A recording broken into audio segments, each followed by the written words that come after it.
সরকারি চাকরিজীবীদের জন্য আসছে নতুন জাতীয় পে স্কেল। বেতন বাড়বে 11 থেকে 20 গ্রেডের কর্মকর্তা কর্মচারীদের বাড়বে প্রায় 135%। কিন্তু একই সঙ্গে আরেকটা খবরও সামনে এসেছে, এবার আর সব গ্রেডে ইনক্রিমেন্ট একরকম থাকছে না। কেউ ইনক্রিমেন্ট পাবেন 5%, কেউ 4, কেউ 3.5, আবার কেউ বা তারও কম। প্রথমেই একটা বিষয় স্পষ্ট করা দরকার, গত 1 জুলাই থেকে নবম জাতীয় পে স্কেল বাস্তবায়নের প্রক্রিয়া শুরু হয়েছে, তবে এখনো চূড়ান্ত গ্যাজেট প্রকাশ হয়নি, অর্থাৎ এটি এখনো আনুষ্ঠানিকভাবে কার্যকর নয়। অর্থ মন্ত্রণালয় সংশ্লিষ্ট সূত্র বলছে, চূড়ান্ত গ্যাজেট প্রকাশ হতে আরও 2 থেকে 3 মাস সময় লাগতে পারে। তাই এখন যেসব তথ্য সামনে এসেছে সেগুলো মূলত প্রাথমিক খসড়ার ভিত্তিতে। এবার আসি সবচেয়ে আলোচিত পরিবর্তনের কথায়।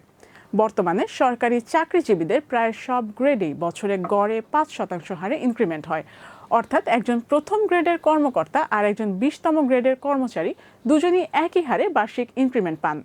কিন্তু নতুন পে স্কেলে সেই নিয়ম বদলানোর প্রস্তাব এসেছে।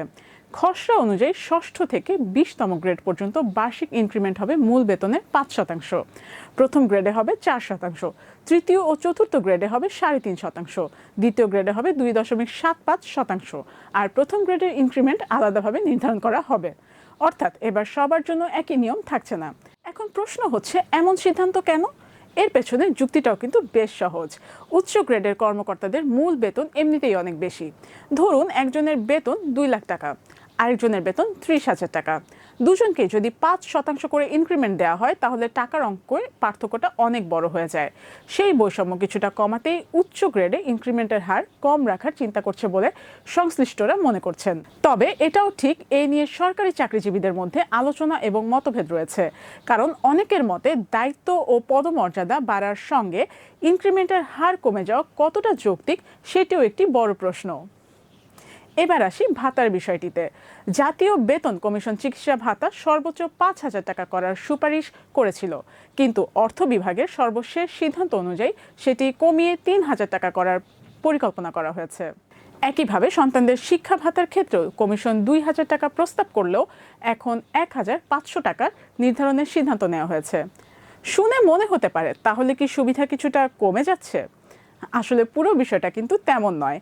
অর্থ বিভাগের কর্মকর্তারা বলছেন, কমিশনের সুপারিশের তুলনায় কিছু ভাতা কমানো হলেও বর্তমানের তুলনায় সব ভাতাই বাড়বে। তবে কমিশন যে পরিমাণ বাড়ানোর প্রস্তাব দিয়েছিল, বাস্তবায়নের সময় সেটি কিছুটা কমানো হয়েছে। এবার আসি আরেকটি গুরুত্বপূর্ণ বিষয়। সব সুবিধা কিন্তু একসঙ্গে কার্যকর হচ্ছে না। পরিকল্পনা অনুযায়ী প্রথম ধাপে শুধু নতুন মূল বেতন কার্যকর করা হবে, আর চিকিৎসা ভাতা, শিক্ষা ভাতা এবং অন্যান্য সুযোগ সুবিধা 2027-28 অর্থ বছর থেকে ধাপে ধাপে বাস্তবায়নের পরিকল্পনা রয়েছে। এর মানে নতুন পে স্কেলের ঘোষণা এলেই সব টাকা যে একসঙ্গে হাতে চলে আসবে এমনটা কিন্তু ভাবার সুযোগ নেই। সরকার ধাপে ধাপে পুরো কাঠামো বাস্তবায়নের পথেই হাঁটছে। এখন সবচেয়ে গুরুত্বপূর্ণ প্রশ্ন, এই নতুন পে স্কেলের প্রভাব কি হতে পারে? একদিকে সরকারি চাকরিজীবীদের বেতন বাড়লে তাদের ক্রয় ক্ষমতা বাড়বে, অন্যদিকে সরকারের বেতন খাতেও বড় অঙ্কের অতিরিক্ত ব্যয় যুক্ত হবে। তাই অর্থনৈতিক ভারসাম্য বজায় রাখতেই ইনক্রিমেন্ট ও ভাতার ক্ষেত্রে কিছুটা সমন্বয় করা হচ্ছে বলে বিশ্লেষকদের ধারণা। বিশেষ করে বর্তমান সময়ে মূল্যস্ফীতি, রাজস্ব আয়, বাজেটের চাপ এবং সরকারি ব্যয়ের বিষয়গুলো বিবেচনা রেখেই এই সিদ্ধান্তগুলো নেওয়া হচ্ছে। তবে এখনো একটি বিষয় মনে রাখা জরুরি, চূড়ান্ত গ্যাজেট প্রকাশ না হওয়া পর্যন্ত এসব প্রস্তাবে পরিবর্তন আসতে পারে। কোনো হার বাড়তে পারে, আবার কোনো সিদ্ধান্ত সংশোধন হতে পারে। তাই সরকারি গ্যাজেট প্রকাশের আগ পর্যন্ত এগুলোকে প্রস্তাবিত কাঠামো হিসেবেই দেখা উচিত। সব মিলিয়ে বলা যায়, নবম জাতীয় পে স্কেলে শুধু বেতন বাড়ানোর বিষয় নয়, পুরো বেতন কাঠামোকেই বড় ধরনের পরিবর্তনের ইঙ্গিত মিলছে। একদিকে মূল বেতন বাড়বে, অন্যদিকে ইনক্রিমেন্ট হবে গ্রেড ভিত্তিক। ভাতাও বাড়বে, তবে ধাপে ধাপে। এখন দেখার বিষয়, চূড়ান্ত গ্যাজেটে এই প্রস্তাবগুলো ঠিক একইভাবে থাকে নাকি শেষ মুহূর্তে আরও কিছু পরিবর্তন আসে।